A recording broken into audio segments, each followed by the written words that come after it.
We have returned in less than a week. This is episode 47 of LuchaWorld. This is the quickest turnaround time for a podcast that we've ever done. No, actually, probably not. Slam and Stam, I think we did a few that were like...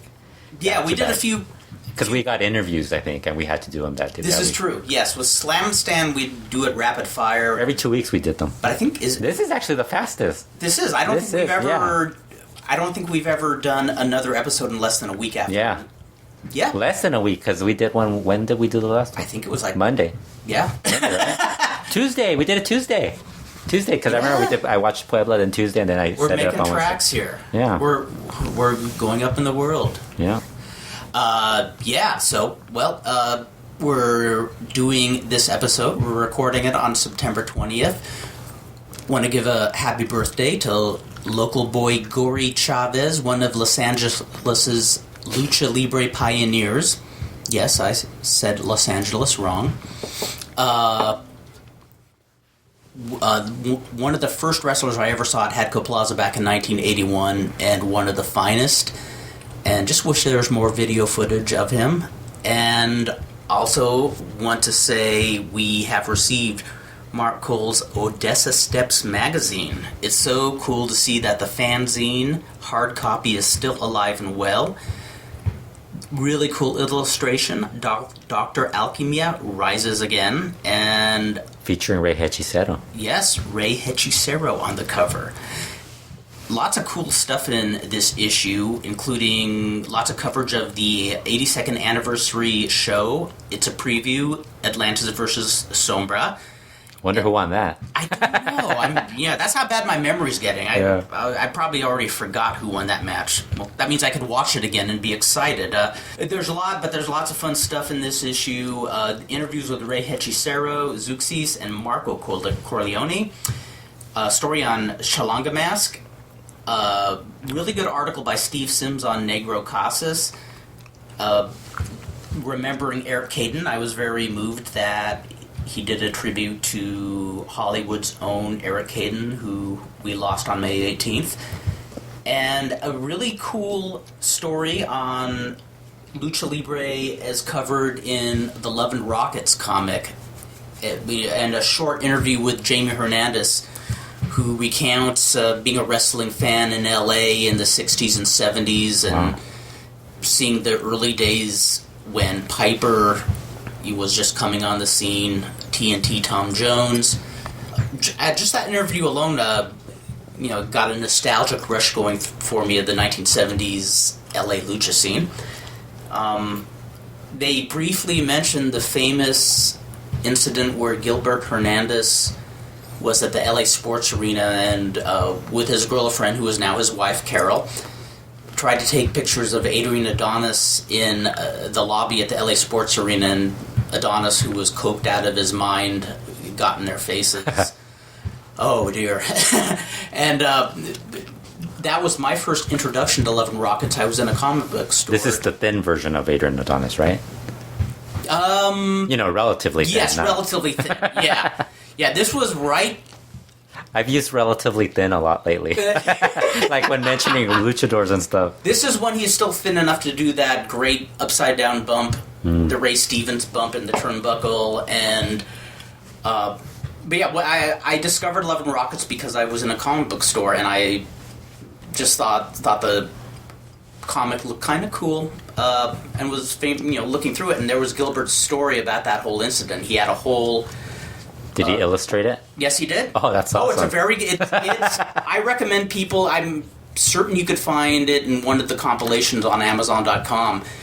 And it talks about him wrestling. They don't name Billy Anderson, but they talked about how, it looked like he was really hurting the guy. And I remember talking to Anderson about that, and, Anderson said the only shocking part was Adonis was out of his mind. Adonis was way gone, but he said amazingly Adonis was really light with him in the ring. Oh, that's cool. But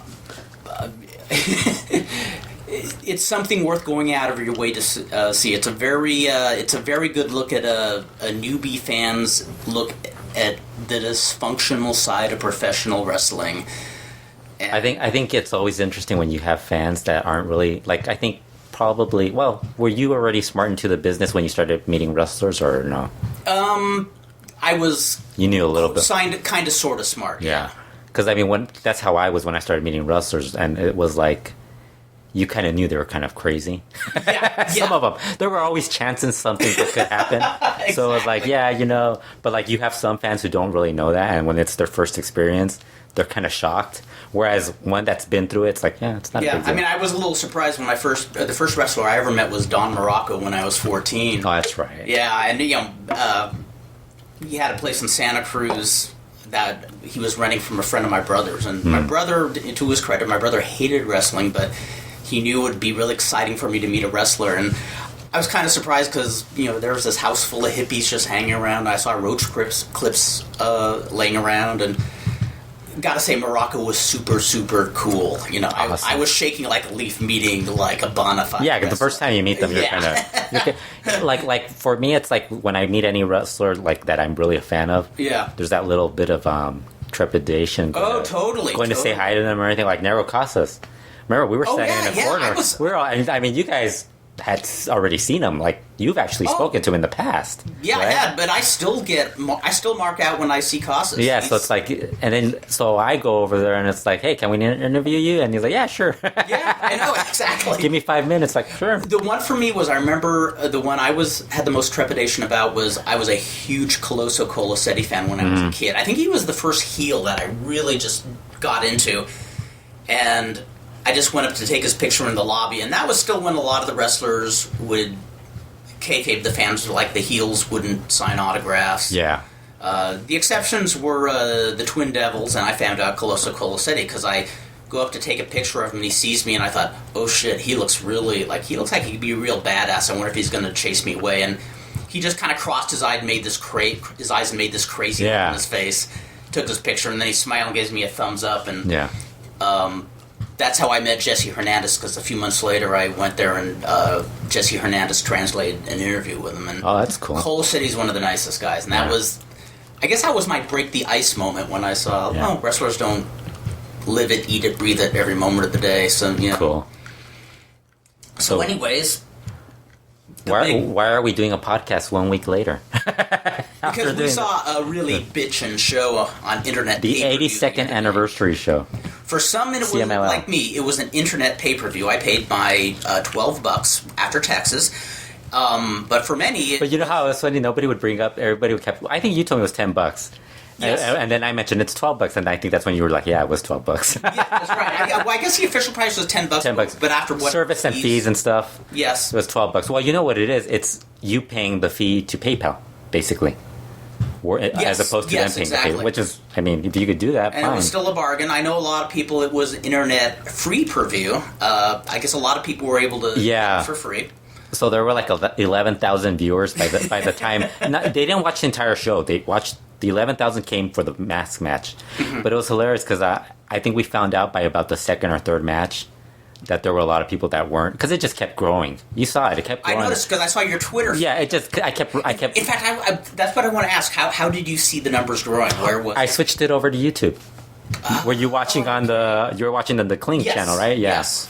You click the link on the YouTube, the video page, the video. And it would have taken you. It would have taken you to YouTube. Yeah. It's like when you do a video. Yes. You just move it to that, and so then I just start seeing the numbers of like, and as soon as I figured, as soon as I saw that it was over 3,000, I'm like, somebody leaked this. Yes. Somebody said, and a lot of people, some people complained about it. People who paid complained about it, but like my take is like, if you paid for it, somebody else who paid for it passed around the link. Mm-hmm. You can't really. It didn't bother me. I don't mind paying. I don't mind. I'm sure they're going to figure it out at some point. So maybe they'll figure it out for their next show. Yeah. But I was just. It worked perfectly throughout the. Not one glitch. Yeah. Some people did mention that they couldn't hear some music. They might have had some audio issues. That's right. Yes. But you know what it was? They lowered the volume on a lot of the stuff. So because they were playing Thunder's song, and a lot of people were telling me that they couldn't hear it, and I heard it because I try to like use at wrestling shows. I'm always paying attention to everything around, right? Yes. So I'm listening to the music, and it was Rage Against the Machine's "Killing in the Name of," and I was like, oh, that's and then somebody's like, you could hear that? I could not hear anything. I was like, yeah. They were playing music, but I think they were lowering it. Now, if there's some way they could have... And then there were some people that just used one song.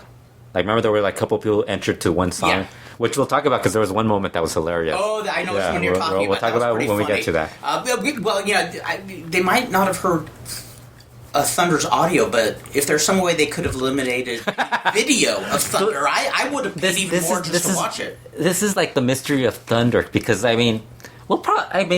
we could talk about Thunder now, but because we'll talk about him again. Yeah. It's just amazing. Like I always say, he's an 80s type of big guy. He has no real... Yes. He doesn't move well. Like, he could do a dive and stuff, but he doesn't move well. Like, he stalls so much in a match. Aimlessly he walks and he's so slow and boring. I mean, Marco doesn't do that. Like, if you watch Marco, he doesn't do that. And Marco's not like this amazing worker or anything. He's not like Nero Casas or Nero Navarro or one of these, or like Titan or Mascara Dorado who are gonna dive and stuff. But he does works. It works. He's not slow. He's not plodding around. Like, he looks comfortable and they're confident. Whereas Thunder just looks like he just punches, he plods around, and he was doing this as a technical too, which was also really weird. Remember, he was doing this. Yeah. Rude or technical, he's just not a good worker. He's not, and that's when... And he's never going to leave. No, just kidding. Unless a romance breaks up or something like that, maybe he'll leave. I don't know. But yeah, that whole bodybuilding look... He's a wrestler. He'll do something stupid that'll get him tossed out. And I don't just say that because it happens to Mexicans too. Remember, a lot of the luchadors. There's been a few luchadors who can't come back to the U.S. for reasons. Unannounced. But that bodybuilder thing can either look awesome or it can look so terrible because a guy can look ripped and look like a killing machine, but as soon as he gets in the ring and walks around clumsily, he reminds me so much of the Warlord. Yeah, the Warlord. Just like if you put him out, because the Warlord was like that too. He wasn't very.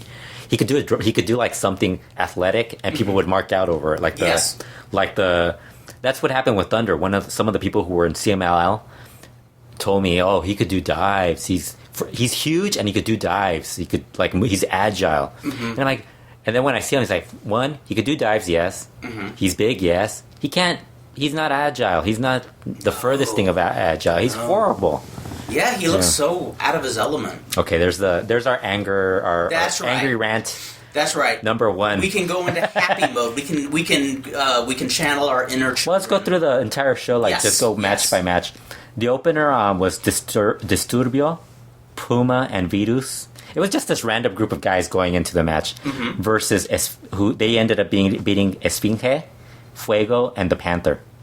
And this is where you kind of hate Thunder because you see Puma and the Panther and really those two guys. Virus too, but Virus is pretty much already a guy that's not going to move up. He's already established, but he's not a main event guy. Yes. But you got Puma and the Panther who are young guys who could be main eventers, and they're working the opener. Yeah, exactly. And they were very good. Did you like that match? I loved that match. Yeah. I loved, like previous weeks, I loved it because it was an opening match that was really good quality, but it wasn't anything off the charts that... Disturbio wore that this helmet, like a cage on his head. That was the first thing I saw when the video came I was thinking, why didn't he do this? I thought that was cool. Why didn't he do this during En Busca de un Ídolo? And he might have done it, but I might have missed it. Then again, like how we talked before, they were kind of pandering to the judges, and I wonder if the judges would have given him an why are you wearing that stupid thing on your head? I bet you anything. Yeah, but that match was really good. I thought the Panther, Puma, and Virus looked really good. Disturbia looked good too. Yes. Esfinge looked okay. Fuego looked good too. There was Panther did this one over the corner into a Rana spot, which I thought was fantastic. That was beautiful. Puma's finisher, he still hasn't really named it. The one where he catches him he puts his leg over the guy's over his head. Oh yeah, I don't know. This weird submission hold, and it's I think Miguel Linares called it the Judai or something or something. I was like, Judai? What the fuck are you talking about? So I wasn't the only one that heard that. He was saying like Judai or something. Like, why is he saying Judai? And I was like, I kept thinking Judai. I'm like, I kept thinking of Jetty or Judas. Yes. I thought, I thought maybe it's like a judo move or something. I don't know. Possibly. Well, I doubt it. I think when he put that move, I think that's when I tweeted, "I love lucha submission moves," just because they're so creative, and just when you think you've seen every move you could see, they come up with a new submission hold. I actually thought that match was a lot better than some of the matches that followed it.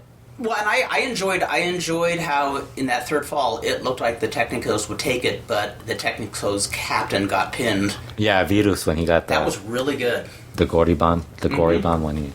The second match was Guerrero Maya Jr., Maximo Stuka Jr. beating Los Revolucionarios or Los Chicos Malos.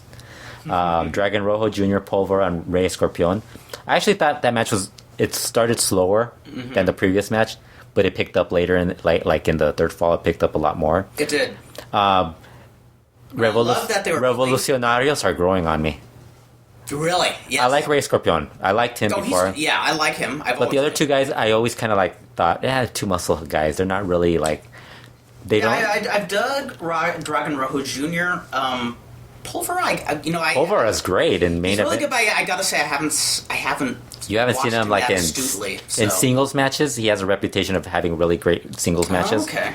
He's had good matches with Angel de Oro, Titan, Titan a lot, and he has a really deep voice, like a really deep voice, like he talks very like, and so an El Santo villain voice. Yeah, so when they do interviews, he's really good at that.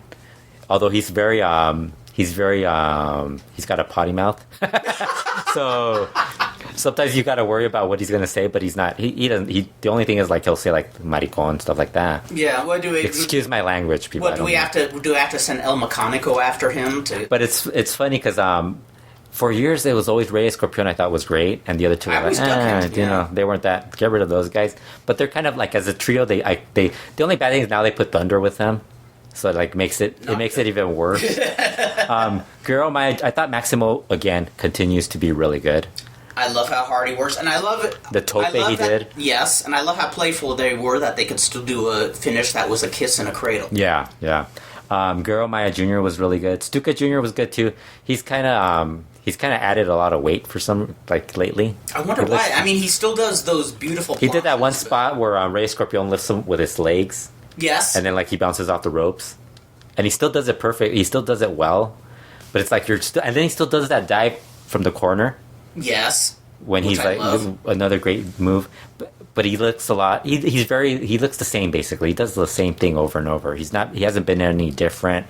Doesn't really do a lot. I wonder if he's intentionally putting on weight. I like how Guerrero Maya Jr. I think it might have been the second fall, he does did a dive. Yeah, but he didn't land in the crowd. The first one. Remember he did one where he didn't land in the crowd? Yes. Then he does the second one, and then the second one he does make it like over the crowd. He makes sure to like hit the crowd. That was one where I almost thought they should have sold it like they were dead. I mean, that was a killer looking dive. Did you see Rob Bihari during that? I did not. He was wearing a Super Kick party shirt. The Young Bucks. That was the Super Kick reference that I saw on Twitter. Yeah, I saw Masked Republic mentioned it, and I was like, "Oh, that's Rob." That's the only thing I'm on the next. He didn't sit in the side where Guerrero Maya Jr. could have landed on him.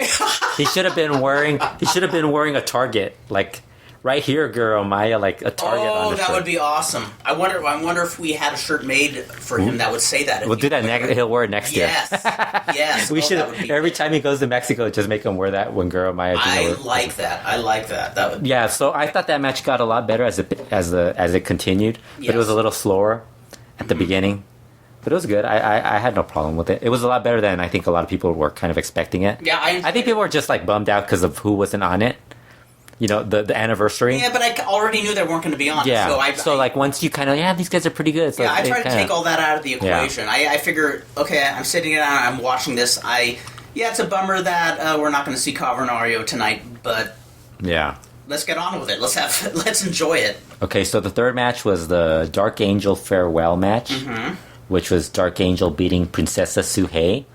And like I think a lot of that, I think most people picked that as one of the worst matches on the show. Yeah. I mean, I wouldn't say it wasn't bad, but it was awkward. It just wasn't very. It was average.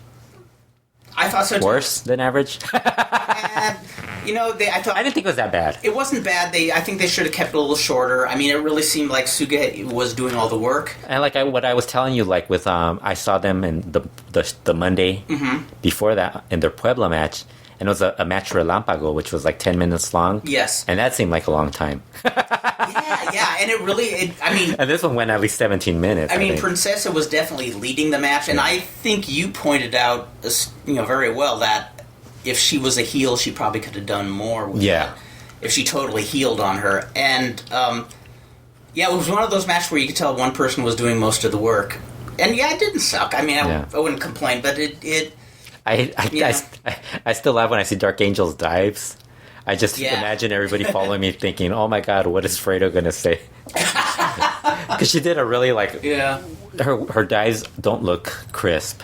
They don't. So it's I agree. Yeah, so it's man, don't do your dive. I mean, she looks cool. She's got that fitness model look. They looked amazing. I will say that. Mm-hmm. They did look amazing. Princesa Suhei looked nice too, but... Yes, they do. Yeah. And, well, you know me, I grew up watching... this is the portion of LuchaWorld. This is the perv alert. Watching so much Lucha Libre, man, I also saw lots of Iris Chacon on TV, on Spanish stations, and I... But, it's... And I saw lots of luchadores in magazines, and I thought they were always a lot... But you gotta admire the fact that they're in great shape, because, you've seen some women that are that they don't stay in shape. And not for anything, but both of these women are in their 30s.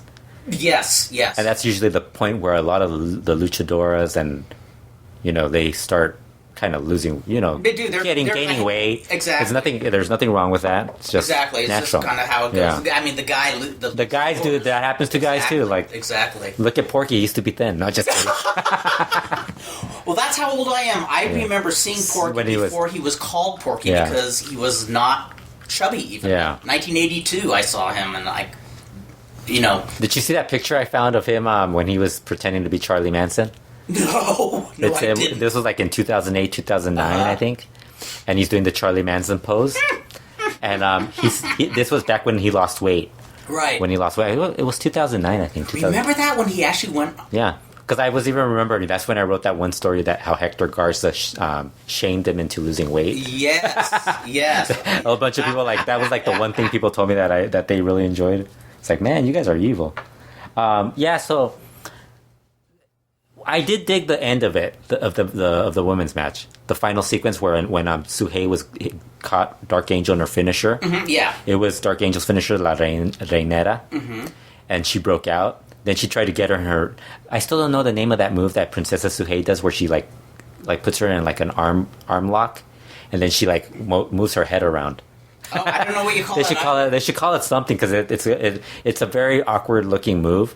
Yeah, it's not bad. I'm just saying it's something that's very her own thing. Yeah, I haven't seen anybody else do it or anything. Maybe because nobody else. I don't know what you call it. In fact, I never really thought of it as her move, but I've seen her do it before. Yeah, when you said that, I recognized what you're. And then she broke out of that, and then she finally caught her in her and Dark Angel caught her in the La Reinera. Right.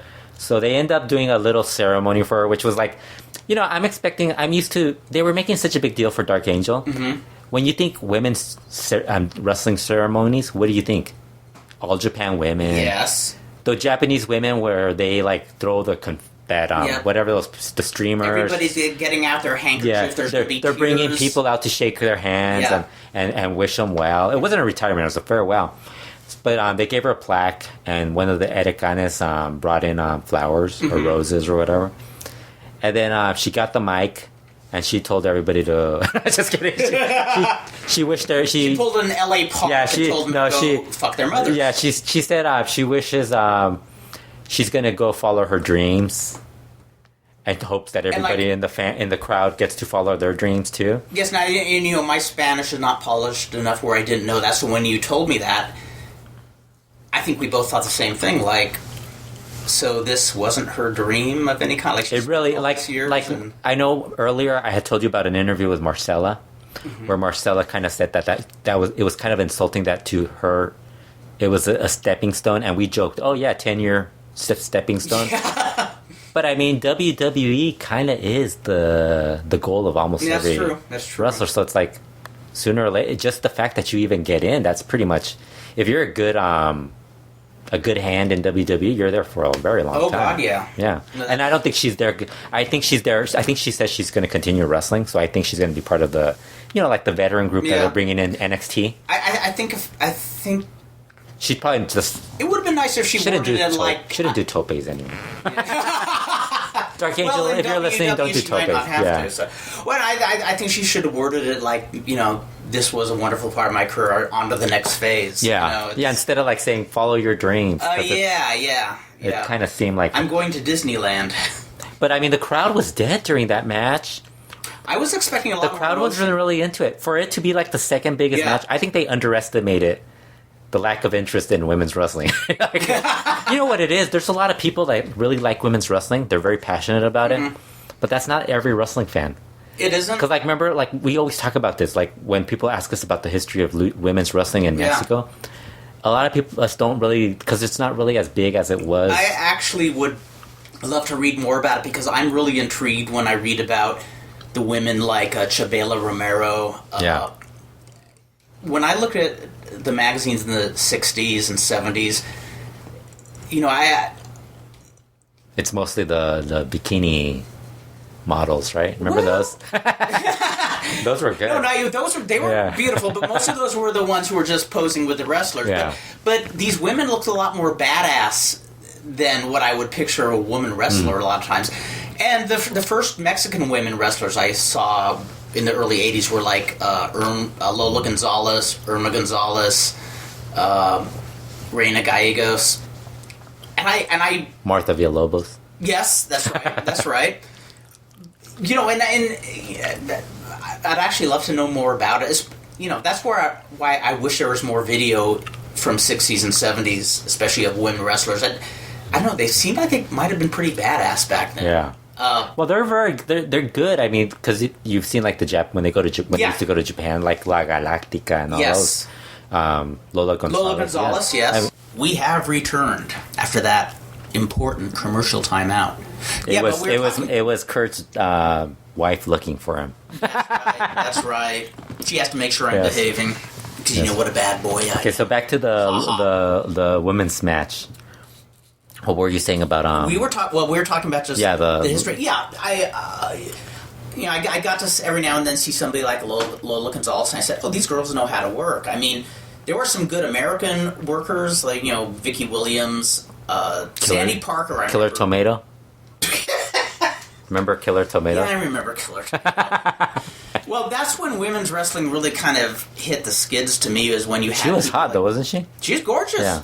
So was Charlie the Golden Cat, but she was a terrible, terrible, terrible wrestler, and that was like early '80s when they started coming on the scene. Yeah, because I just remember the name Killer Tomato. I'm thinking it's going to be like an ugly redhead.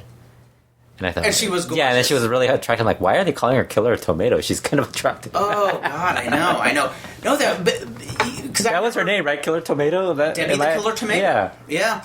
But when after growing up seeing women like Sandy Parker seemed like a bona fide badass. I mean, she was cute as a button when she was young, but she looked like somebody you didn't want to anger. Vicky Williams, Tony Rose. I mean, there's just a handful full of women, and most of them were affiliated with Fabulous Moolah, and you saw a lot of the same programs. But Mexico intrigued me because it seemed like there was a larger school of women. Yeah, I just thought it was seemed classically trained. I just thought it was weird considering how much they made out of Dark Angel, and there was really no reaction. Yeah, and I got to be honest. I mean, she's nice to look at, but I was never that wowed by her compared to the other women. Like compared to Marcella and Amapola. Exactly. Yeah. Well, I mean, they're different class. That's why I'm impressed with Zeuxis, because Zeuxis actually kind of matches what Amapola and Marcella. And although Marcella's kind of repetitive sometimes too, but I mean, she's really good. Yes. And I think a lot of the repetitions because it's the same girls and. She's not getting a new challenger. Right, exactly. Somebody at the level of her. There's no more Princesa Blanca. And that's the other interesting thing. Now that Dark Angel's gone, that's Dark Angel, Goya Kong, and Princesa Blanca all within the span of a year, basically. Yeah, that is a pretty. Yeah, that's a lot of. That's a good chunk of the. Well, they've added they've upgraded with Reina Isis. Have you seen her run? No, I don't think I've seen her yet. She was horrible. Really? She's a second to Arcángel de la Muerte. Mm-hmm. And as a second, she's horrible. Oh dear. She once was standing in the wrong place and got knocked down by a wrestler. She was like, Yeah, actually, that's something I should start just searching on YouTube and stuff for. I'd love to find some older women's stuff. I do remember when I was with Meltzer in Japan, there's a video store that rented out like old wrestling tapes. I think that's the other thing that I think we like if you grew up watching or if you at one point got into All Japan Women's Wrestling, that was so much better than anything else that it kind of like women have to be really good, and I don't think women realize that. I think they think, oh my god, the guys who are very picky, like Dave Meltzer or somebody like that, who nitpicks everything they do, the really smart fans.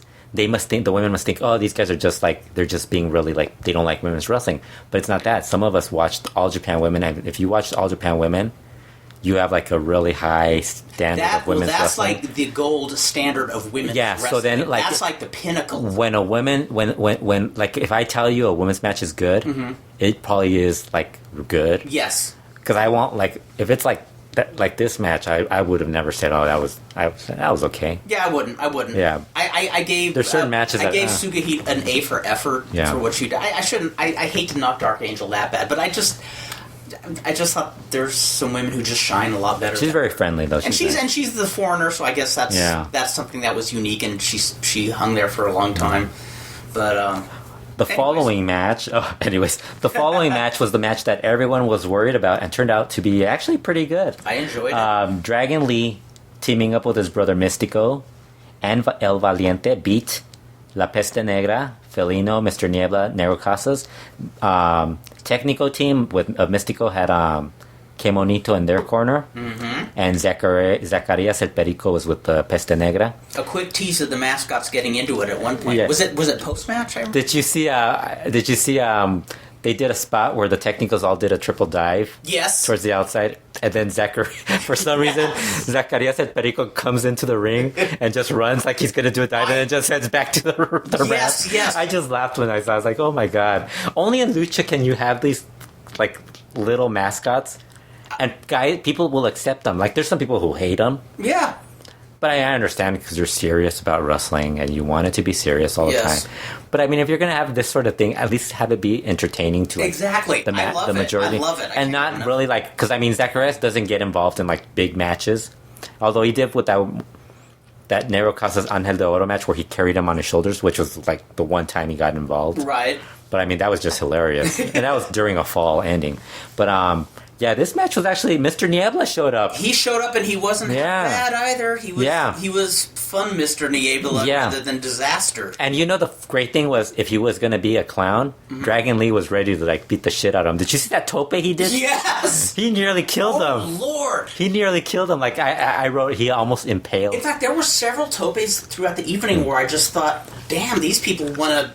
And did you see that the spot where Dragon Lee basically Dragon Lee is 10, 100, maybe a million times better than Mystico. Yes, this is true. There was no argument there. He got in the ring with Felino, and they started chopping each other. And then Felino put his, he does the spot where he puts his hand in the armpit and licks it, and chops Dragon Lee. And Dragon Lee gives him the rush, angry reaction, I'm gonna kill you, motherfucker, or something. I love it. And I just, man, he's just. That's the guy they should be building. I'm hoping he's the one that they're going to be building. He's the one that they build around. Negro Casas looked good. He actually started with Valiente too. Yes. Actually, I think the thing is Dragon Lee looks so much better than everybody else. But everybody else does. And plus, Casas put him over so strong in that last fall that it's like I said, where he took the lanza, the foot stomp. Yeah. And it's like I said, get in there with Negro Casas, Dragon Lee is excellent, but whether you're mildly good or excellent. And they both love that. Yeah. Dragon Lee wants to work against that. To him, he's mentioned it numerous times on interviews. To him, Negro Casas is his favorite wrestler. Yes. Because they even asked him, what were you feeling remember when Russia and Negro Casas were feuding? Who were you rooting for? He's like, well, Russia's my brother. But part of me was kind of rooting for Negro Casas. He's like, because my brother's kind of an asshole. And I was laughing. I thought it was great. That's great. And Negros Casas will make you a star. I mean, if you have your working boots on, that guy will make you shine. Even if you don't have your working shoes on, he can still make you. I kind of wish they would do like a Negro Casas trio with just bring in Cavernario and the trio. That trio that you said on Cavernario, that would actually be to feud with Dragon Lee. Those three. That team that we saw those three feuding with Dragon Lee would be great. And Cavernario is just getting better, in my opinion. I mean, apparently he had a really good match with Triton. I saw that on Twitter earlier. Yeah, Mark Cole mentioned it. I want to see that. Hopefully, Cubs fan will record it. Yes, come on, Cubs fan. But he's in Mexico, so we don't know. Cubs fan, hands down. Make us angry. The semi-main event was the Relevos Increíbles, which was Shocker, Ultimo Guerrero, and Volador Jr. beating Marco Corleone, Rush, and Thunder. Rush and Volador Jr. were great. And actually, Marco, Shocker, and Ultimo Guerrero did their part too. Thunder, we've already mentioned, was the blunder from Down Under. As I think you put Thunder blunder from Down Under. We got to make a ballad now. Really bad. But see, the thing is, Strongman was kind of limited. But he wasn't as bad. He moved slowly, but at least it was because he was huge. I mean, and he didn't move as slow as Thunder did. No, he didn't. No. He didn't. And while he wasn't what I would call a great worker, there was something really fun about him. Yeah. I mean, especially when he was with Shocker. Remember when he was with Shocker? Yeah. The chemistry with them was great. I just remember when he was introduced and he was holding people on his shoulders and stuff, and I'm thinking, why aren't they making him do these strongman things to build him up? Mm-hmm. Just make him into That's actually a very good point. Yeah. Because they just bring in this big, hulking guy who looks like he doesn't even want to be there, really. Yeah. And he actually did. Strongman looked like he was going to a party every time. Yeah. Strongman just looked like... He even did the plancha, too. He started doing planchas and stuff. And his planchas weren't anything, special. Thunder tries to do topes and stuff. Yeah. But, I mean... Thunder just looks awkward in the ring. And plus, I gotta love somebody like Strongman who had no qualms about putting somebody over clean who was half his size. Yeah, like Prince Devitt. Yeah, exactly. I mean, because they're... Finn Balor, for those of you who don't know who Prince Devitt is. That's right. I'm sure I bet you more people here who listening to this podcast would be more familiar with Prince Devitt than Finn Balor. I am. I keep forgetting he's called Finn Balor, to be honest. I mean, I have not watched NXT. I don't have the... I think I was doing... I think I was talking to somebody and they were asking me about Prince Devitt. I was like, yeah, he's... And then it took me a few minutes to remember he's Finn Balor now. It's it's Finn Balor now. I'm remembering his name. That match, I liked the finish was kind of Rush stomping Volador Jr. Yeah. in a corner. Tirantes, who now has a bald head, shaved his head. Yes. Tried to stop Rush, and Rush just shoved him out of the way. And so he got disqualified. And then you don't make Tirantes angry because Tirantes shoved him over the ropes. I love that spot. I loved that spot. Now, was it you and I who were talking about what's the story behind his bald head? Did he lose a bet or something? I don't know. Tirantes? Maybe it was Mark Cole I was joking on Twitter with.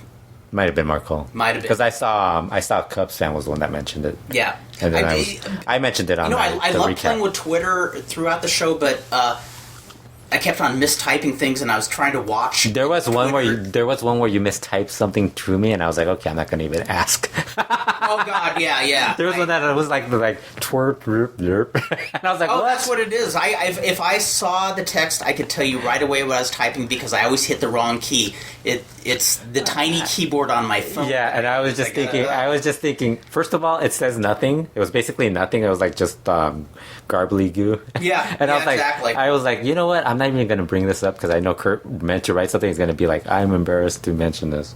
Oh, totally. Yeah, I want to have a translating book. Translating. You're not a pro like us. God no. We're already. Well, actually, I don't read everybody's tweets. In fact, I put down my phone when the Atlantis Sombra match happened because I knew I was going to miss half the match if I was trying to tweet stuff, legibly. Yeah. So then, actually, we got a Volador challenged Rush to a hair match. That was Volador had actually really cool. I guess he must have used a little something more to make his hair look a little more. Yeah, he had that fuller, Yahoo thicker, Serious hair, He challenged me to a hair match. I was like, Rush was like, Rush asked the fans if they want a hair match. The fans yell, "Yes, see, we want a hair match." And so Rush says, well, I don't want one. My hair's too valuable. So he refuses. He's great. Because he wants Atlantis' mask. He wants Atlantis' mask. And what I love is how he's making a big issue about his hair, too. So then we got to the main event, since we're going to talk about Rush. Atlantis beat La Sombra for his mask. And everybody had like this much fun watching. I think only one of us who actually was asked to pick a winner picked Atlantis, and that was Rob. Robbie Hari. Yes. Everybody else picked La Sombra. But when Rob was saying all the reasons he picked them, it was like something obvious. Like it made complete sense. I mean, if you asked me, I would have said Sombra, definitely. In fact, I think I did say Sombra. If you would have asked me like Friday, late Friday, probably would have changed my mind. But then like by that point, I had already told people I'm picking Sombra. Yeah, my pick was Sombra. My thoughts, even when the match was happening, was, they were doing that old school booking where it really looked like they were setting Atlantis up to win it. However, I thought they could, because promoters more often will swerve fans than they used to. And I thought, Atlantis could go over, but no, I really thought Sombra was going to take it in the end. I still kept thinking he was going to win, even when he was like, because he kept escaping like the Atlantida. I thought, maybe he is going to make it. And no, it didn't. And what I loved about this match is they put over Atlantis like a legend, like a superstar. I mean, you had two young guys. I mean, it was Sombra versus Atlantis. And you know what? Rush was so involved. When I saw what he looked like, because when the first you see him, he's pretty much sweaty and a mess. But once you see him afterwards, Sombra, it's like, okay, this guy's got a good career without the mask. Because it's not like he looks like there's two. You have to be good looking. When you drop your mask, you either have to be good looking or you have to be really, really butt ugly. Yeah. If you're like in the middle where you're old looking, that's when really you're... Exactly. Because that's what happened with Blue Panther and Diano 3. I was always surprised Fuerza Guerrera didn't lose his mask, because I've seen him without his mask, and he is one guy who actually would have looked a lot cooler. He looks like a 30s buccaneer pirate in an old movie with Douglas Fairbanks or Errol Flynn or something. I just thought, this guy looks badass, but for some reason he never dropped it. And the other thing was La Sombra, now that he's an Ingobernable, he can dress like he's already got the look. It can give him more of a personality because he has more. He can show his charisma. Remember the stuff people always used to say that he lacked charisma and all that, personality. Yeah. He's been showing it as a heel. And now he's going to get to show it more without the mask. I mean, that's about the only thing where I was a little sad about him losing his mask. I think the mask was cool, though. Yeah, that's the only thing. He's one of the few guys who can have a mask that barely shows his expressions, but his whole body language just... But then when I saw him without the mask, and I saw him next to Rush, I said, these guys go together like peanut butter and jelly. These guys are made for each other. I actually think La Mascara should drop his mask at some point. Although he'd probably have to change his name, because he can't be La Mascara without a mask. You know what I mean? But he has the last name. He has an Alvarado name. He could just pick one of the... that would work. Just because he's not really doing much with the mask. He doesn't have the... He's such a boring... He's the worst part of the Ingobernable. Yes. And you don't see him included in the group. Well, in fact, I was going to say recently, I've seen him in matches where he's not part. And he doesn't act like a Rudo. Like, sometimes he acts like a clean guy. And I actually like him better when he's playing... I don't like him at all. I don't think he's that good. The recent stuff I saw where he's not with him, I actually rather enjoy him. It's when he's with him that he just looks out of place. You don't watch enough because then you'd be like, oh, he's going. Well, that's actually the punchline. I do not watch enough. You'd be like, I have to say, I've watched more in the last maybe 4 weeks than I have in 2 years, and it's like I've been having so much fun watching. How much AAA? How much AAA have you been watching since you said Conan? None. Man, Kurt. I watched the pay-per-view. What more? Oh, that's right. And I told you don't have to watch it. I should get a Purple Heart. Everybody should get a Purple Heart for that. Even people who got refunds should get a Purple Heart for watching that show. So what else was I going to say about La Sombra? Atlantis. Well, Atlantis winning the mask. I kind of look at it. Atlantis is like CMLL's legend. Yes. He's basically what I think they would have hoped, like Hijo Santo or Blue Demon Jr. or somebody like at that level would have been. A guy they could keep the mask forever on. Yeah. Atlantis is basically now that. He is that, and it's interesting you say that because, like you said, I like you said, they're probably hoping that for Hijo de Santo, and it's kind of frustrating because Hijo de Santo, it was almost spoon fed to him because he was good enough, and he could have made himself into that legend, but it sounds like, I mean, in my opinion, he is a legend. He is, but his ego got him in the way of becoming the legend. He's still pretty big, but I mean... He's still pretty big, but he's... No, I'm saying in the promotion, not a... I'm saying they wanted somebody, because they can't get... They always have issues with these other guys over their having them be a legend, like Dr. Wagner Jr. and what happened with those guys. Yeah. They needed somebody who could be like, for the next 20, 30 years, they could trot... not wrestling. I'm not saying he's going to wrestle like 20, 30 years. Right. That could happen. That could happen. I mean, anything could happen. With Lucha, that could happen. But I'm saying like somebody they could bring in as that legend who will represent the promotion. And he's somebody even after retirement could be a goodwill ambassador of sorts. That's another thing. And that's like you said, the people.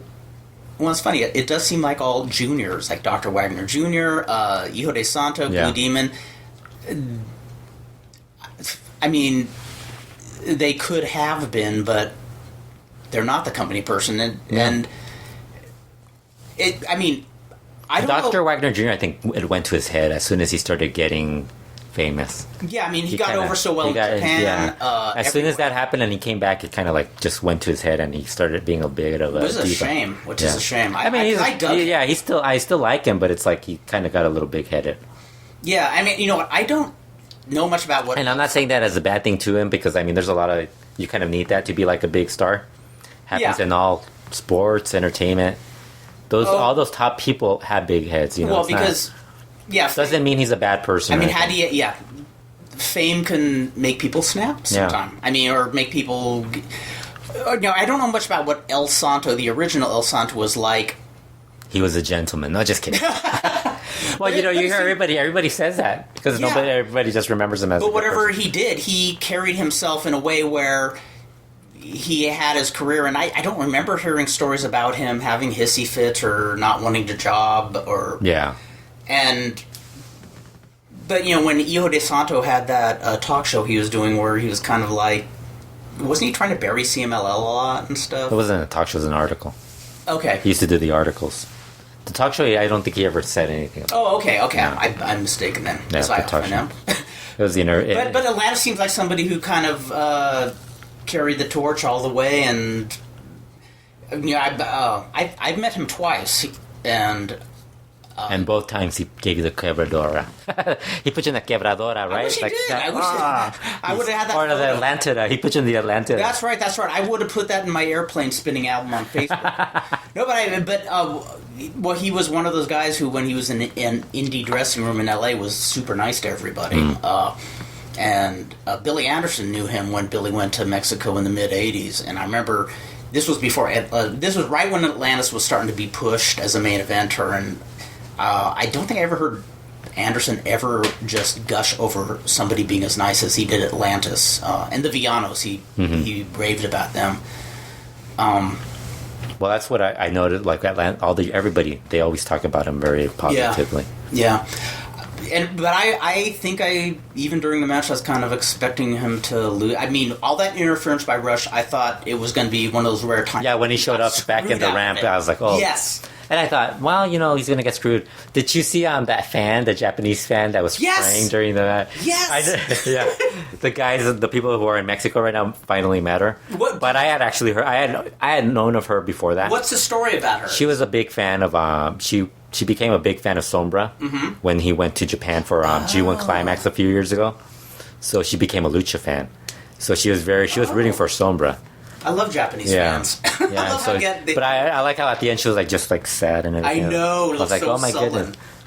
But it's so weird because a lot of people, like, I was getting a lot of feedback and they were like very upset at Atlantis winning and stuff, or being like, and they want me to be as upset as them.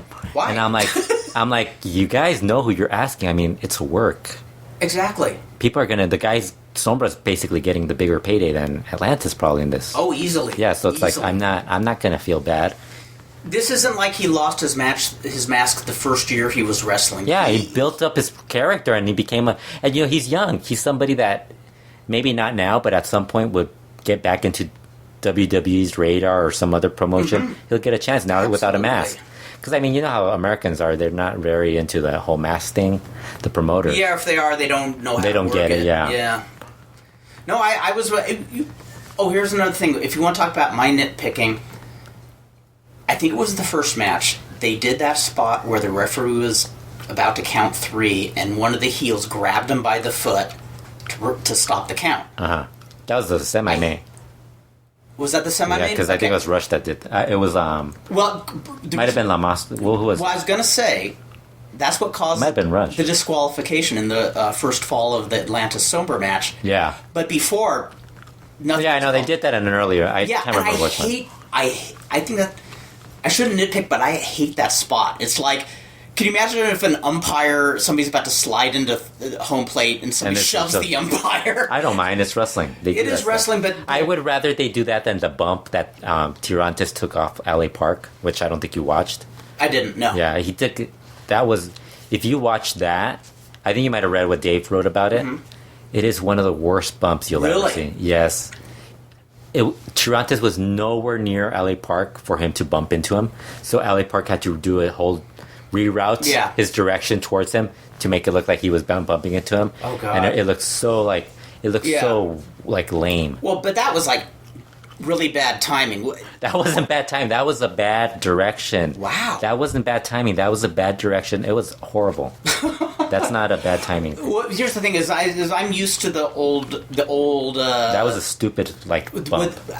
I'm used to the old thing of the referee cluelessly looking the wrong way, or the manager. I don't mind the pulling. The pulling of the leg, I don't mind. The only reason it drives me crazy is he sees who's pulling him, and he sees the person is affiliated with the heel. He should just say, "Oh, disqualification." Yeah. And so when I saw Rush come pull the referee, I figured, oh boy. And then the referee disqualifies him. I'm going, oh, that's cool. And finally. Then Rambo jumped in and kicked everybody out. You knew that was Rambo, right? I did not know that was Rambo. How do you not know this? Aren't you a wrestling fan? I am, but you know me and my... No, you're not the only one. There were other people when he first got the commissioner role. Yeah. People were like, who's that? Who's the guy with... I go, dude, that's Rambo. I did not know. And they're like, how do you not... I go, it's Jose Luis Mendieta Rambo. I did not recognize him. Yeah. I did not recognize him. You're probably thinking, Sylvester Stallone? That would have been amusing. Yeah. That's why I said Jose Luis Mendieta, because I was like, maybe Chris doesn't know what I'm talking about. Rambo. No, I knew who you were talking about, but I was just like, that was him? Yeah, and then third fall was great, though. Like, the third fall was great. Actually, the whole match. Atlantis did the two topes. The tope and the plancha. The top plancha. And the tope that Sombra did, the corkscrew. The tornillo. That was beautiful. Yeah. That was just awesome. Yeah, and then we were talking about that spot where he was putting him in the armbar. On the ropes, and he wouldn't break it. And then he wouldn't break it, and then Atlantis was like able to roll himself around over something, and rather than break the hold, La Sombra still kept the hold on and like just switched them to the other side. Yes. And then Atlantis finally broke out of it. I was like, man, that was just a great struggle spot. It was beautiful, and it was like Sombra wasn't just Rudo; he was super heel in this. Yeah. He just went all out. No, the way they put him over, it's like both he and Rush. It's like the story was they threw everything they could to beat Atlantis, and they could not. Yeah, and it was just an awesome match. And then once the match is over, Atlantis goes on the mic, and because La Sombra originally didn't want to give him the mask. Remember, he was like walking out. Yeah, and Atlantis told him, be a man. Yeah, you lost, accept it, give me your mask. And so La Sombra grabs the mic and says, I'll admit, I agree, I'll give you my mask. I lost to a legend, and as he's saying he lost to a legend and gives him respect and everything, you see Rush just like looking at him like, what the fuck are you talking about? Yes. You saw Rush, he was like, dude, I did. Like he was very upset that he was saying all that stuff. But that's a great heel duo. That's like... They are awesome. They're both awesome. Remember... It's too bad it's because they have very similar Paraguayo Hector Garza chemistry. Oh, easily. They have a similar chemistry, except they are not like wrestling's not as hot. They don't have their great foil. But Atlantis is they're the legend they're trying to take down. Yes. Because remember when that was what Pero did also. He was trying to take down Atlantis, Nero Casas, and that's when it started picking up. And then Mystico became the hot act, and they started feuding with him and all that. And remember, it wasn't just like 3 or 4 years ago where Rush was like a punchline. In people's and I got to be honest. Probably 2000. What was it? 2011. Yeah. I want to say and I remember I. That's when he kind of started moving up. Like I think late 2011. Mm-hmm. He was when we were like, hey, this guy's not that bad. He's and I especially love it. I'll never forget the first time I saw him totally being a technico, but playing to the crowd booing him. He was in the middle of a high spot, and as he bounced off the rope, there was some boos, and he just stopped. Yeah, he just stops and looks at him like... I just thought this guy is just tailor-made to be Rush. So, down goes one of the great masks of Lucha Libre, La Sombra. Absolutely. Atlantis, basically, I mean, he's probably got the... I was kind of trying to look through the list of who he's beaten for mask. I mean, the guy's beaten some pretty big names. Quite a few. Villano 3 and Ultimo Guerrero being the two biggest names, probably. Yes. And then you probably have Mano Negra, La Sombra. And you know what's so funny? Talisman, I totally forgot that Tierra Mano Viento, Negra dropped his mask to him. Tierra, Viento y Fuego. I remember that one. The Animals. Remember The Animals? Yes. Who else was there? A couple of other people in between, which I mean, but they were all like pretty known names. Like it wasn't. Yeah, these aren't just. It wasn't just like it was Hombre Bala. He took Hombre Bala's mask. This wasn't like this whole like he took like. I was going through him and I was like, man, this guy's won some pretty big masks. Yeah, it wasn't like he lost the match or he won the mask of a local boy in Acapulco or something. And he didn't even count those. He said that he's won 9 big matches. And then I was looking, he's won more than 9. Wow. Yeah, so That's very cool. He's actually been pretty impressive. So what do you think they're going to do for next year? Well, anniversary next year, predict it now. Tell me, what are you picking? I'm wondering if they will do Rush and Atlantis. I'm thinking that's what they're going to do. Mm-hmm. I think Dos Leyendas, they do Rush Volador. Because that was my first thought, is maybe they would do Rush Volador next year, but I think you're calling it right that they'll do that for the Dos Leyendas. You never know, they might actually they might do what they did with Ultimo, the Foursome, and maybe throw in another mask in there, like some guy with another mask. That would be interesting. And have Atlantis, some other mask guy, Volador and Rush, and let Rush. But I'm thinking more or less it's going to be Rush, Volador, and Dos Leyendas. And then well, and it sounds, Atlantis, Rush, and Anniversary. It sounds for like all the nonsensical... They're still getting that one big gate. Yeah, for all the nonsensical stuff that CMLL does, it seems like they are planning ahead as far as feuds go. I mean... Nah? Okay. Just that one. I'm mistaken. No, not all the feuds down the line. But I mean, because if they had this planned out, we would have already kind of figured. Okay, maybe. I mean, I think there's fans who could figure out. Because I mean, really, I would have waited with La Sombra for maybe another 2 years, and at La Sombra versus Dragon Lee or something like that. Just because you need to elevate some of these other guys. Although La Sombra without the mask is going to be fine. And I like how people are saying, he needed Atlantis mask to move up. And it's like, he's pretty much already beaten. Yeah. He's already taken Felino and Volador Jr.'s mask, which were pretty big. Well, there's guys who move up even though, they drop their mask or their hair to people. I mean, Neighbor Casas has probably dropped his hair to more people than... Constantly. Yeah, and he's like a legend up there with Atlantis, Although Atlantis, I think also because he's slowed down a lot. Although this match, he kind of didn't look as slow. No, he put in everything to it. Yeah. I think he worked it like he said in an interview, he said the difference between a mask match and a regular match is that you're going in there and you're defending the mask like it's your livelihood. Yeah, I think that's how you make it look. That's how you sell a match. I mean, don't make it look like it's a walk in the park. Like, oh well, I lost my mask. The only thing I did notice that there wasn't as much emotion in this as the Ultimo Guerrero. Yeah. They had Sobra's mom crying. Yes, but it wasn't. It didn't seem as it seemed a little more worked. It did a bit, and something you pointed at that I didn't realize is how Sombra said that his family will be there. I think Arisa, Atlantis' family wasn't there. Yeah, I think Arisa, the Japanese girl, cried more than. That's what they should have had. Yeah, they should have had her. And I almost think that whenever they have a match like this, they should have members of both wrestlers' family at ringside. Well, you never. I mean, they could have Atlantis family somewhere. Even if it's a. But they didn't even show them. That's the other thing. They didn't even show at any point because they showed Sombra's family at some point during the match, right? Yeah. There's more emotion in the Ultima Guerrero, but I would say I enjoyed this match a lot more. The actual match. I actually thought this was even better than the Volador Sombra match.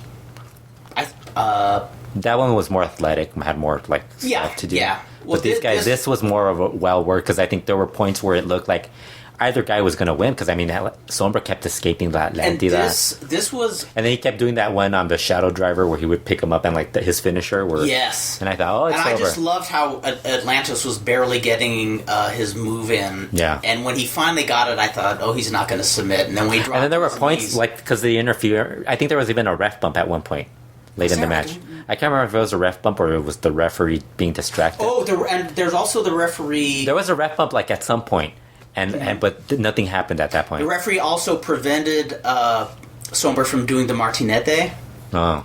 I mean, there are several things where I thought, Martinete, is he going to win on a DQ? I like that would be lame. That would have been lame. And why would they DQ him over that now? Everybody does some variation of a pile driver. It's true, but remember how Art Barr lost his match? But that was back in 1990. That was a long time. I always hated. It's a lot different.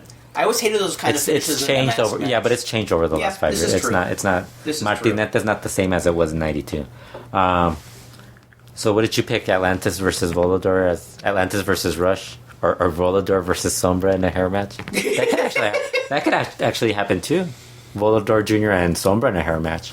That'd be good. Hey, if Sombra starts growing his hair now. Hey, something we do have to bring up is you called it in Pico Rivera. Yeah. We were at Pico Rivera, and there weren't that many people. About a year ago, was it? 2 years ago, wasn't it? It's 2 years ago. On how long ago 2013. Yeah, September 2013. And there are probably more wrestlers on the show than fans. Yeah. So we see this one guy walking into the what was it it's like a bull, like a rodeo. It's a rodeo ring. Yeah, a rodeo ring. And there's a guy going to check his merchandise, and it's this really buff dude hanging out with some other guy. And I tell Kurt, hey, look, there's Sombra. And I looked at him, and I had no idea if you were right. I didn't know, but you called it. Because I could tell just the way a guy walks or something, you could tell it's them. And he has such a cocky look on his face, too. Yeah. I kind of thought, he might be right, but I wasn't certain. But you called it. Yeah, you're like, oh shit, just the way he walked. Ever since he started doing the Ingobernables thing, that's when I was like, that was that guy. Yeah. But it's so weird that because when Mephisto was here, remember we asked the guys to ask Mephisto for an interview, and the guy said the wrestlers in the back were coming out and telling us Mephisto was there. So we tell one of them, can you ask Mephisto if we could interview him? And they're like, we can't, and we're like, why not? We don't know which one is Mephisto. Funny. And we were just laughing because they couldn't tell because all these guys take off their masks and they can't tell who they are. Well, the other subject that we're going to discuss tonight, we brought up in the last podcast, is which luchadores or promoters are actually in the Wrestling Observer Hall of Fame and who should be. And we actually miscounted. We probably guessed wrong the number. I think we said about 40. We were lower than that, at least. Yeah, I was surprised. 29 to 31. Yes. Depending on who you consider. Some of these, like Eddie Guerrero and Ultimo Dragon. I mean, they were in Mexico, but they also gained fame outside of Mexico. So that's kind of I was kind of not sure. So it's roughly 29, 31 total. Yeah. In fact, I remember when Eddie Guerrero was on the ballot, I was thinking, okay, how do they count this guy? Mexico, United States, Japan. He was pretty much everywhere. Yeah. It's like... And same with Ultimo Dragon. No, there were a number. Or Ultimate Dragon, how Dragon. They called him in early in his WCW run. Now, there's a lot of guys who were entered into the Hall of Fame the very first year, just automatically. I think there was 6 or 7, I think. And then the following year was the same thing. Now, 6 and 7 now I know Cavernario Galindo was one of them. Yeah. So was Negro Casas. I think it went all the way up to... obviously. Yeah, it actually went... I think it went up to Mil Mascaras. So it might have been more than that. Oh, okay. Because Rene Guajardo... because then afterwards it was Ray Mendoza and Antonio Peña and all those other guys. Yeah. Now. Actually, no. I think those guys went in also. Yeah, I'm trying to think. Yeah. Oh, Black Shadow. It cuts off at Dos Caras and Black Shadow. They were right after. Yeah, Black Shadow. Okay, say he wasn't. He wasn't in the first group. Oh, he wasn't. Okay. And I'm trying to remember. Was he voted in, or was he put in as an overlooked historical figure? I didn't check that. I'm curious about that because there's some guys in here who I think definitely should. I'm be pretty in sure, here. like, if I asked every Mexican I know, like, who was a lucha fan or grew up on lucha, and you asked them, is Black Shadow in the Hall of Fame? They would say yes. Mm-hmm. And if you didn't know, and if he wasn't, they'd be all shocked if he wasn't, because he's basically like the one name everybody remembers. Yeah, he was right after Santo and all those guys. He was one of those guys when I started really trying to decipher what was in the Boxy Lucha mags, and when I started rereading them in the late 80s, that's when I realized just what a big deal he was. Yeah. I didn't know about his feud with Santo and Blue Demon, and not feud with Blue Demon, he was Blue Demon's tag partner. Just what a turning point that was in the whole mask versus mask deal. I would say I think just about everybody belongs in my eyes. Well, remember there was that doubt with Antonio Pena at one point? Mm-hmm. But then, like, because how bad AAA got, like, towards after Conan's group left. Yes. But then, if you watched what he was still able to do with that limited crew, he was a great booker. He really was. Because, I mean, that's when you know somebody's good. When they have a limited amount of people. That's what always made Jerry Lawler and the Memphis scene so popular, because they weren't always using the best known talent. No, sometimes they had these guys. Yeah, and you're like, who the hell is this guy? Like, when he had Billy Joe Travis and all those guys. No, just kidding.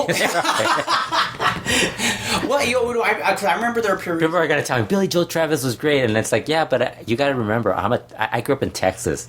Guys in bleached blonde curly hair wasn't like that wasn't cool to us. We were like, what the fuck is that? And I'm Mexican too. In fact, I remember when they had make those videos in Memphis for like the Fabulous Ones, and I can't remember what it was. I can't remember if there was a rumor going around that the Memphis promotion might do some shots in California or something like that. And people were you mentioned the Rock and Roll Express one.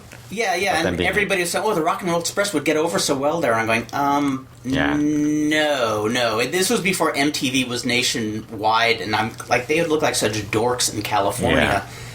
And those Fabulous One videos of them in the blue jeans, you're like, they're like them. the boys in West Hollywood would love them, and a lot of when I told people that back then, they said, "I don't know what you mean." I'm going. Yeah, I know the girls probably love those Fabulous Ones videos, but if you showed them here in California, they'd say, "Yeah, West Hollywood, bring out the boys, boys in the band." But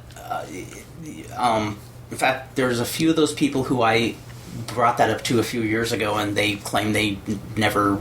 They said, "Oh no, we always knew that." That people think it was a gay video. I said, "No, you didn't." Like, no, you didn't, because I mentioned that you're lying.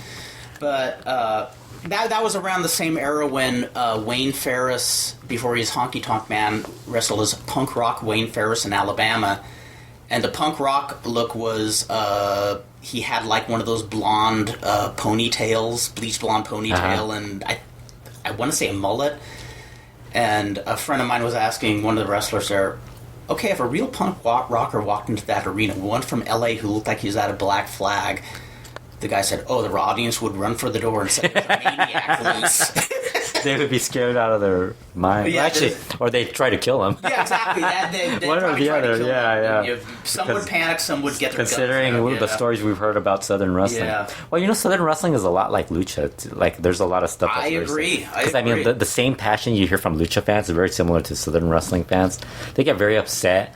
The Mexicans get very upset about these mass matches. Like, dude, you guys, it's not real, It's exactly. Sombra knew what was going down. He probably agreed to it. Well, of course he, I mean, even if he agreed to it recently, I'm sure he knew that what was going on, and he probably sees us as advancing the career, which it will. If he's thinking about not wrestling in Mexico in the long term, at some point, he's gonna be a bigger star in other countries too. So, there's a lot of the legends on the Hall of Fame list. There's, of course, there's Alfonso Dantes, Salvador Lutaruth, of course, Francisco Flores, Tarzan Lopez. Now, are there any people that you think... I think they all should be in there. They're all fine. How about any, like, obvious exclusions? Are there any where you think they just absolutely should be in there? Well, I mean, Cien Cara, everybody that's in this year's ballot, like Cien Caras, Yano 3. Yeah. Who else was in that ballot? Oh, God. Can't remember. I wish I had it in front of me. Yeah, I forget as soon as I get away from it. Yeah, but those are the two, Misioneros, Los Brazos. Those Definitely. are both... Those are some other ones. Yeah, so there's a lot of people that Huracan Ramirez, which I'm still amazed that they're not in that. Now, Huracan, of all of them, Huracan is one who should have been put in initially. He should have been put in initially just because he's basically, like, he's right there. I mean, he's right there with Rayo de Jalisco, the father. Exactly. He's up there with, he's not up there with Santo, but he's up there with that group. But he was part of that. He's not up there with Santo. I think what happened with Huracan Ramirez is he's the one that couldn't protect his identity. Mm-hmm. And so you had so many of these, like, fake Huracan Ramirez's all over the world. Not just in Mexico, all over the world. I mean, I didn't know about this. You hung out with the guy in L.A. But it's still a lucha scene. I thought, okay. Yes. Yeah, no, I think he's the most imitated wrestler in the business. So it's like, why... I think people probably view that as like a drop in his legacy or something because of that. Which is odd to me because I think the more imitated you are... I don't know, I just figure. And then he also did a lot of, like, I don't know. He did scores of movies, too. I mean, that guy probably made as many movies as Santo. I think he's a shoo-in. I mean, I'm not just a shoo-in. I think he should be in. He should just be in there. Somebody I've been learning a bit about recently is Jack O'Brien. Mark Cole just... Nero Casas playing with his granddaughter. Oh, that's too cute. Oh, who said that? Mark Cole sent that? Yeah. That's an awesome... Mark Cole stalking CMLL wrestlers. In the next issue of Odessa Steps. Now he's got now he's pretty much got, he can Dr. Lucha, Kurt, Dan, and we all like to pick on people, so Mark Cole has joined the group. That's right. Actually, Cubs fan and Robbie Hardy does too. So we're all there. Hey. That's one of the initiations in being Lucha fans. We all like to poke fun at each other. Absolutely. If somebody hasn't ribbed you, it's a Lucha tradition, so we continue it. We extend it. Yes, what were you saying about one guy I've been reading a lot about. I don't think he's a shoo-in just because a lot of people aren't aware of him. But Jack O'Brien is a guy, who was a wrestler initially out of Texas, who ended up becoming one of the pioneering stars in late 30s, early 40s, and who actually became pretty powerful in the promotion. Mm-hmm. One of the guys who recommended both El Santo and Blackie Guzman to be pushed. And later was, a big shot in the commission. Somebody who I think should at least be on the ballot. Well, I mean, you could just look at that list that Super Luchas did a few years ago where they had, they did their top 100, and I mean, there's a lot of people that you could kind of make an argument for. In fact, I think that's where their most omissions are. Is I think there's a number of wrestlers in the pioneering era in the 30s and 40s who should be in. But it's only the guys like Tarzan Lopez or Santo, who are in there. Yeah. I think there's some. You need to have somebody who can research all that stuff and say, guarantee. Confirm it. Hey, yeah, that guy. Absolutely. Well, I mean, even a guy like Dorel Dixon was really big in Mexico. Yes, absolutely. I'm surprised at how often you read about him. And Karloff Lagarde, there's the other one. Yeah. That's the other one that he's not even on there, and I think people don't even pick him. But I think it's because people voting aren't familiar with him. But that dude is constantly mentioned in the magazines. He's constantly. And like I said, they held the title constantly. One of the titles for a 7-year stretch. I think it's because people think we're talking about Karloff Lagarde Jr., who was okay at best, but he was good. But I assume he was never really into it because we didn't hear. Well, they asked Mano Negro about his son. Mm-hmm. He said his son is out of the business. Remember, there's a Mano Negra Jr. Yeah. They're oh. And I wonder if some of the senior wrestlers are partially relieved when they're kids. I would actually like to see some of those guys Fishman and all those guys get at least one time. Dave should just do one where he has like has a discussion of like some of the guys who maybe should be in. Like, I mean, they might never get in. They might not be like El Dandy, who's going through a tough time right now. Oh, I wanted. In fact, I wanted to ask you, what's the story about that? His wife had an operation. I don't know what it was. He just said she's in poor health and needed to have surgery, and so he started selling some of his items. Mm-hmm. Like he sold some boots. Wow. And a Bible that was given to him by Eddie Guerrero. I remember that part about the and, Bible. So some of the wrestlers started helping out, like Pentagon Jr. Oh, very cool. Donated a mask for him, signed mask for him to sell, and he's available to wrestle 3 more shows. Wow. Which I don't know why. I mean, that I doubt he's. I don't even know the guy, and it breaks my heart to hear. Yeah, he even said he's open to get booked in the U.S. Wow. But I'm like, dude, you're not gonna make money for your whatever you need for your wife. Now. Is the auction still ongoing? Because I know this was a few days ago. Yeah, I think some of them ended on Saturday, but I think it's something he's going to keep going. Like, because he needs. I was told he needed the money right away. For any of us who want to look into it, is it?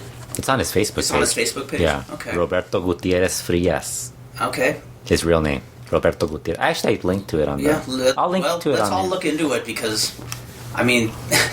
That's something I'd actually. Yeah, the one bad thing in Mexico is that they do a lot, like to donate stuff. They ask you to donate into their bank account. Mm-hmm. Like they'll give the bank account and they'll figure it out. I'm sure there's a way they do it over there, but like for us, it's so we're used to like PayPal and GoFundMe and stuff like that. Yeah, that it's like for us that's much easier than like I wouldn't send them like money to a bank account. Yeah, what?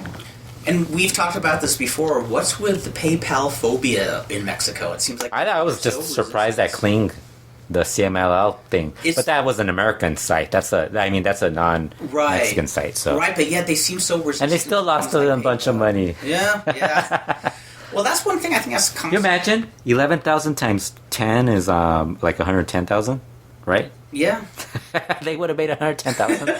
They wouldn't have made that. They probably would have like made half, like 55,000. Well, as much as I like CML, there's all these things where they're not really on the curve. They're not because they had 11,000. It was $12, 132,000. Mm-hmm. But then you figure you take out the $2 the fees. Maybe the clean would have taken that.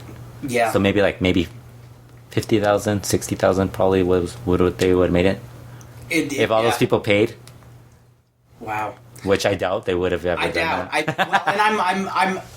I mentioned best case for me was 1,000. I'm still thinking 1,000 people might have paid. Probably. And it's still.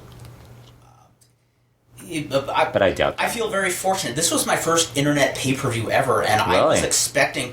Like I said, I had alternate plans in case it didn't. If it didn't pan out. And they started late, so my first thought was, there must be something wrong with the iPay-per-view. Yeah. Well, you saw my tweet where I wrote, yes, and I think I tweeted back to you about it. Yeah. And so when it came on, I'm going, let's see how this turns out. I was expecting it to be the second match. I thought maybe the first match didn't come off, and I went, no. They just started. They just got it. They just couldn't get it hooked up. And yeah. It worked fine, the whole show. I hope they keep doing it. What we're talking about, what other luchadors were for the One Hall of Fame? Yeah, like I said, Lagarde is probably the one that I think is the big omission. Yeah, I think he really should be. Yeah. And if Guajardo is... Lagarde and him were like a team for... they're really thought of as the technical rudos of the era. And Popitecu should be in too. Absolutely. Absolutely. But Cien Caras is the other one that if you're going to get guys from because there really isn't that many. Well, people and I think people are seeing Cien Caras the way they see Sangre Chicana. They didn't see his glory years. Yeah. I didn't see Sangre's glory years until you pointed out some matches to watch, and he's not even on the ballot. And I think Pirata Morgan should probably be considered too. Yes, there's a lot of guys that should be considered. They're just not. And then the other trouble is that Dave, that's about when Dave's era he started watching. So he might not view those guys as stars. Exactly. But he also didn't watch a lot of their stuff. Like he doesn't know the history, doesn't know a lot about That's true. I don't think he really started watching a lot of it until like the early 90s. Yeah. He was pretty wowed when we went to Japan and saw... Because the way he comments on stuff, it's like, okay, he wasn't really watching. He just knew the names, watched maybe a couple matches. Yeah. Which, if you're watching a lot of wrestling, that's... Yeah, I mean, there's so much wrestling out there now. Yeah. I mean, that's why I used to say, oh, I'm going to try to watch some New Japan. I'm going to try to watch this and that. I don't have the time. Yeah. I'm trying to find time just to watch enough lucha. I mean, lucha is what I'm passionate about. I know the New Japan shows are awesome. They're really good, but lucha is my cup of tea. That's what I like, and that's what I'm going to watch. Are you even watching lucha now? Because you say that and you don't. I'm starting to. Well, actually, yeah. Like I said, this last You're one- watching the Friday. Do you watch a couple and I got to say this. I mean, you're not watching every show, but you're watching it more than usual. As regular as I can now. I'm having a blast watching CMLL these days. I'd say this year between... And then you're going to a lot of lucha shows, too. Yeah. I was going to say in this year, 2015, between what I've seen of CMLL on TV or on the internet, and then the indie shows we've gone to, I think I've had more fun watching wrestling this year than I've had in a long time. Yeah. And that's why we stopped going to American indie wrestling shows. Because they always last 5-6 hours. Yeah, a lot of them do. Yeah. That's one thing promoters don't learn. But PWG at least is fun. PWG is an amazing promotion. Although I don't think I could sit through 4 hours with a packed crowd. I'd be claustrophobic. I'd be like, oh my god. Well, and that's why I like going to one of their shows every couple of years, is because they're very good, but they're very long, and I just don't. I don't like long shows. Yeah. I just don't. I'm not that passionate. I'm used to the lucha shows where it's like 2 hours and I'm done. Yeah. Like, Well, I remember when I was a kid. And then you have like an extra hour just to hang out outside, like wait for whoever's out there to like talk to them. Exactly. That's how we got so many of the interviews, like Volador and Neurocosmos. Exactly. It's a combination of enjoying the wrestling, but also being able to powwow and meet some people, and Except that one expensive show that we went to that we kind of like that kind of tapped us. It was like, holy shit. That was costly. That's one where I think, since you do the website, I think you should write that ticket off on your taxes. I do. Yeah. Yes. Yeah. It's all part of my e-commerce Absolutely, business. man. That I'm was like, a this is part of my costly show. I e-commerce. had a great time, but in fact, they ran another show recently that was also a huge ticket price, but the difference was that show had Negro Navarro, Matematico. That was the one we went to. A ton of legends. Yeah, that was worth the money. And this last one, I think, is just a small handful of... It's the next one, next week. Is that next week? Yeah. Okay, yeah. You're confusing FMLL with Lucha Libre VIP. Lucha Libre VIP is not as expensive. Because the FML, that was the Florentine Gardens one we went to. Yes, and that's the one that's going to be next week. But they don't have that big a roster as they did that one time. I mean, this was a special show we went to. Yeah. I mean, Mathematica. But they brought in some of the old guys. They're bringing in old guys. That's the thing. They're bringing old guys. Okay. I think they're bringing Cobarde, Blue Panther. Yeah. It is the one I'm thinking of. Yeah. But it's like, this isn't... Yeah, but because when you say the most recent, it's been Lucha Libre VIP. Gotcha. You've been confusing Lucha Libre VIP with FMLL. Now they're going to get mad at you because they always get mad. And now they're going to get mad at you. But I don't mind because they're getting mad at each other, all the local promotions. They're finally starting to get mad at each other for promoting on the same day and stuff like that. It happens. Yeah. There's only so many Sundays. Run a Saturday. Yeah, I would say there's more Lucha Libre in Southern California on a Sunday than any time I can ever remember. And it's actually it's good because they bring in a lot of the guys, like the top guys. Yeah. There's some really good... I mean, there's been some really good quality shows. Although now I'm curious to see how they work out the Dr. Wagner, Alley Park situation.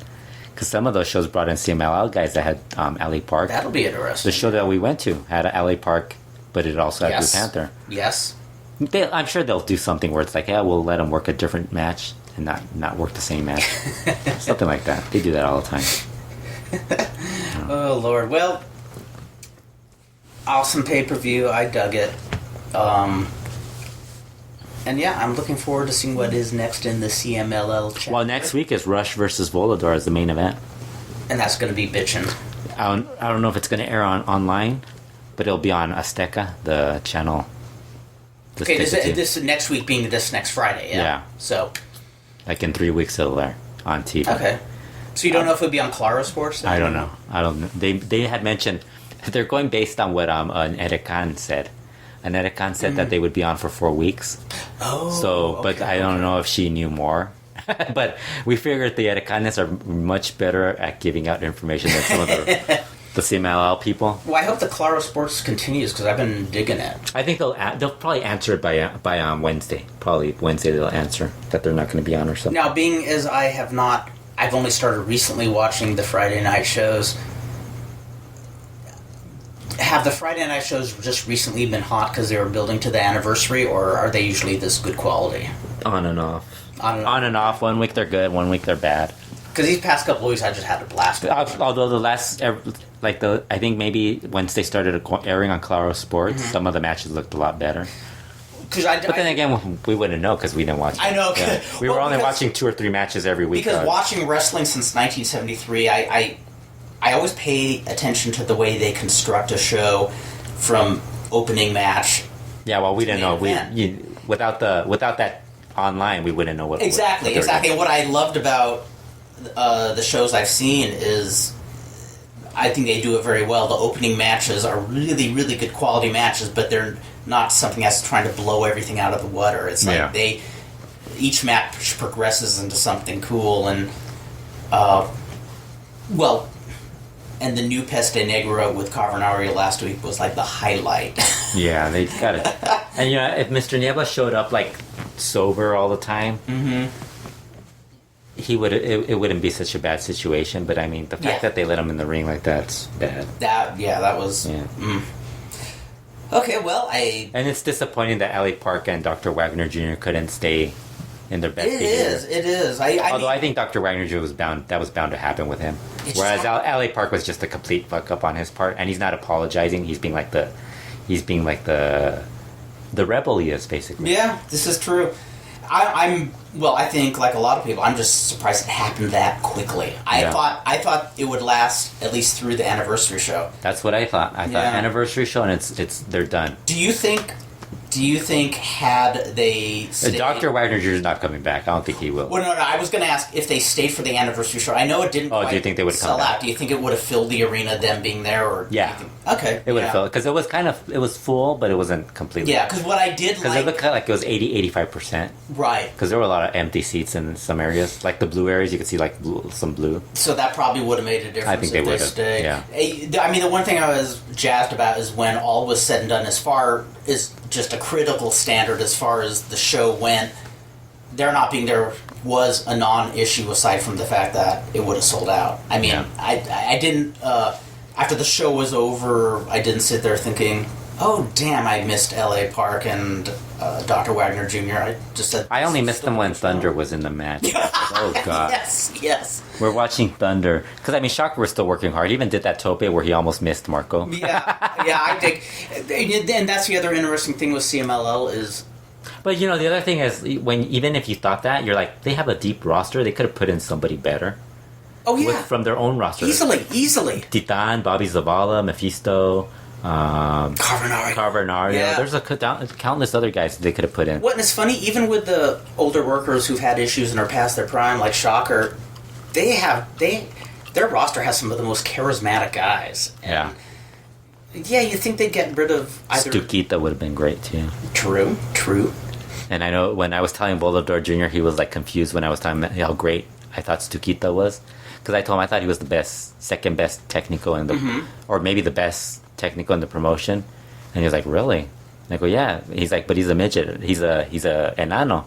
He's like, I go, yeah, but I mean, he's taller than some of the guys in the roster. He's like, oh, that's true. And also the minis now, and this isn't a knock on... They are really small when you look at them. They are, but it's like they're not the minis of the early 90s where they were... Tiny. And it was kind of thought of as more of a gimmick. These guys are solid workers. I mean... Back in the 70s, they would have gotten over... You missed the really bad ones, though. No, you're right. There are some bad ones. You just don't... Like, they don't get... They're... Like, CML got rid of a couple of them. Well, somebody like... but they've gotten a lot better... Somebody like Rosado Ruiz or somebody like that back then. Today, they'd call him a mini, probably. There's a lot of guys. Like, Rey Mysterio would have been a mini. Yeah, exactly. If people wouldn't have gone to bat for him. And and this is the old man to me, I kind of miss the whole... like multi-weight category. Yeah. I always dug that in Mexico. Because I think like a guy like Stukita and even like Electrico Astral, they're not small enough. They're big enough where they could work with like a Nero Casas type. Yeah, exactly. I mean, you're not throwing them in there with like Ultima Guerrero, like really, well, Ultima Guerrero isn't that tall. Like you're not throwing them in there with Thunder. Exactly. Or like or Euphoria or guys like that. Although I'm sure Euphoria would be good at catching them. Yes. The only one that's really tiny is Shakurcito. Looks really tiny when you wrestle. He's a little dude. He's cool too. He's cool dude. Like I've always liked them ever since he dyed his hair. Like to be the Shakurcito. I've always liked them. Okay, well, we did a show and we didn't insult anybody. All right, we didn't. We're gonna say that for the next podcast. We didn't say anything bad, and I actually edited out the other show, so. So maybe I'm editing out an insult. So if you we should come out with an all insult edition of LuchaWorld. Yeah. We didn't insult. I was just very angry and it was mostly you. I took it out on Dave Meltzer, but it was really I have to come clean about that. The Rudy Reyna story. Bad. The Rudy Reyna story, I thought... You read it in both places. You did read it in both places, though. Yes, but... Actually, you read it in multiple places. I totally overlooked that the initial source of reading the whole story about Rudy Reyna's connection with Rene Guajardo... That's why I was surprised. ...was through you. Yeah. That was my screw-up. And I want to come out and just say that. That was my F-up. The source I read was through you. And then you read Dave's afterwards. When you said that, and then I read Dave Meltzer's, and when I was talking about that the previous week... You insulted me. I always insult you. Oh, didn't we just say that? Well, that's our role as Lucha... That's right. As Lucha guys, we all like to poke fun at each other and insult each other. Absolutely. That means, in Ramon's talk, that's Gabba Gabba, we accept you, one of us. Or Todd Browning freaks if you're that nostalgic. But no, I want to say the article I originally read was Fredo's, and it was a great article. And I know even Nacho Barrera liked it. Nacho Barrera? Yeah, AWA jobber from the 80s. You didn't know who that is? Nacho Barrera? No. Yeah, he's an 80s wrestler from the AWA. He works indies now, I think. Or he used to work indies. Whenever I think of an AWA jobber with a name, I always think of how there was that guy in Detroit. I know because I Google searched them. And wrestled as the Blue Demon, who was actually a wrestler. Or was it El Santo? There was a Blue Demon and an El Santo in Detroit who was neither the legends. Was some jobber named Gil Guerrero who looked more like Jack Black as Nacho Libre. But I guess apparently he wore like a Santo or Blue Demon mask and wrestled in Detroit and got squashed under that name. So AWA wrestler Nacho Barrera. Nacho Barrera. Let me look at that. It's still loading. Bishop Baron von Raschke. Nacho Barrera. A comical look at Baron von Raschke. Note, separate is misspelled. What? It's the YouTube. Okay, gotcha. Nacho Barrera. Okay. Well, that's something I'm gonna have to take a gander at. Just you're like, I'm gonna look him up. This is too funny. Yeah, apparently he worked with Rudy. He had wrestled with Rudy Reyna or something. Oh, okay, yeah. I'd never heard of him, and well, whenever I hear Nacho